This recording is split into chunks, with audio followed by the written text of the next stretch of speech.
Hey everybody, this is Patrick from Doggy Dashboard. Today I'm going to show you how to use this new missing signatures feature. So right now we're located on the E-Sign Waivers dashboard.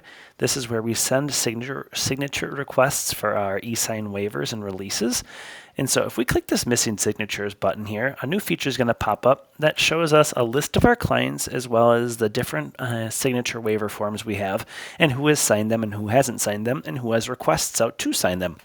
So you can see right now on here, it looks like Cami Harris has all 3 signed. She has 3 green checks for the late pickup, the social media, and the overnight boarding. It looks like Fred Ferguson here, we've sent him 3 requests. He hasn't signed any of them yet, and you can kind of see red X means there's nothing on file, green means there's a document on file, and request sent means the request has been sent. So how this feature works is it looks into each of your clients' profiles, and it looks to see if there is a document with the same name as this document, as the template file. These names here at the top come from our templates right here. So we have an overnight boarding policy, we have a social media policy, and we have a late pickup policy. Let's just add one more for fun, and then we'll just put some of this placeholder in there. We'll call it the damage release waiver. And we're going to save that there. Go back to our home page. Now we go to missing signatures. Because we just added this waiver, the system is going to look into everyone's profile and it says none of these people have a saved document named damage release waiver. And so let's just send one to Rex Butler. So let's go here. We'll type in Rex and we'll say go down to damage release. We won't include a message. We'll send that email. So an email was just sent to Rex. And now, if we go down here, you can see that Rex Butler has a damage release waiver that was sent at 5:16 a.m. If we go to missing signatures, sure enough, there's the damage release waiver for Rex Butler. Now let's imagine we're Rex Butler, so we're going to go and sign this right now. So here is the damage release waiver. This is where Rex would sign it most likely on his phone. We're just going to put R-E-X. There we go. He's going to say, yes, I do want to sign it. Rex is my full name. Sign that document. There we go. It has been signed, and we're all good to go. So now, when we go back to our page here and refresh it, you're going to see that the damage release waiver for Rex has now been signed. So if you go to missing signatures, you're going to see a Rex Butler damage release waiver. He has a green check. So why does he have a green check? Let's go to his profile really quickly, and we'll just take a look. So when we go to Rex Butler here, the reason he has a green check is because he has a file named damage release waiver, which is the file he just signed. There we go. If you were to change the name of this file by any reason, for any reason, let's say you just put a hyphen between it now, and you update the document. When you go back to your page here for the waivers and click missing signatures, it's going to, here was that signed one. Let's delete that. Once he signed it, we delete it.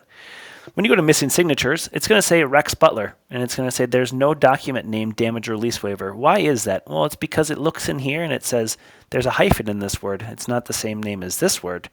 So just one thing you should always do is once a document is signed, do not come in here and change the name of it. If you do, that's going to affect this little feature here of missing signatures, because all this does is it looks into the files of each of your clients to see if they have a document that lines up with the same name as your policy, as your e-sign waiver.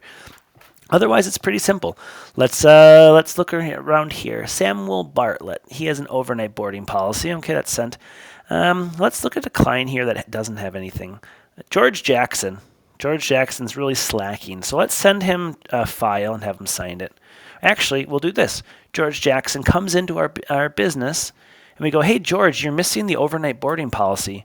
We select overnight boarding. We type in Jackson. There's George Jackson. George reads it, and he just puts his big J for Jackson, and he goes, yes. And here he goes, George G. Jackson. He's signing this, let's say, maybe on the tablet. He clicks sign. And now we go back to our home page. We go here, missing signatures. Now George Jackson, he has a green check underneath overnight boarding policy because right here we have a document on file called overnight boarding policy with George Jackson's big old J signature. And so that's how this feature works. It's pretty clever. It's pretty easy. All it does is it looks for the name of a document with the same name as your template policies. And so if you have 5 of them up here, the system will look through each of them to see if you can have it. Here it shows you who has requests out, so you can resend them if you want to. For old requests, all you do is click here, and that'll click on the red delivered unsigned, and it'll send a new request to them. And so yeah, it's pretty simple. You can click through here and see all your clients. And once again, if you change the name of the document, or if you, let's say you get rid of the damage release waiver and you add a new one. So let's call this one, we'll call it daycare policy. Let's say we add a new waiver and we get rid of that old waiver. When we go here to missing signatures, that damage release policy is gone because you deleted it. And so the documents are most likely still in their file, but now we have a policy called daycare policy. And so this just keeps track of your 5 policies, up to 5 policies. You don't have to use all 5. Who signed them and who hasn't. It's not perfect, but it definitely makes it a lot easier to keep track of who hasn't signed things yet. If you have any questions, info@doggydashboard.com. Otherwise, have a great day.